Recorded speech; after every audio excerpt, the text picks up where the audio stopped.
2012 metai, gegužės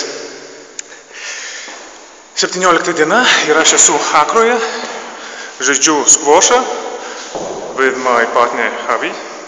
Say hello to Lithuanian squash players.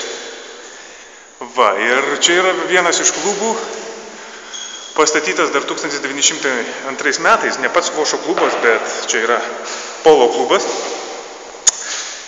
Ir vienoje iš arklydžių dabar padarytas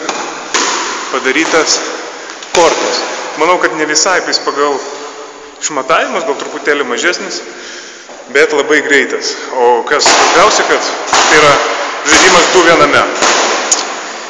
Ir pirtis, ir skvošas. Lauke yra 31 laipsnis, o čia manau kokia 34. Jokio kondicionavimo, jokio vėdinimo. Taip, kai būsit Akroje, Ganoje, maloniai prašom užsukti. Čia va yra skvošo klubas, sargas sėdi, visas juodas, saugo, ne veltui saugo, nes privažiuoja su mašina prie pat.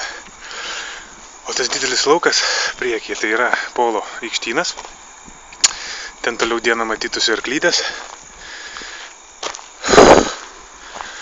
Sužaidė pratijėlę, išeini pailsėti, o ten durys šviečiasi. Tai va, štai tokia visa infrastruktūra.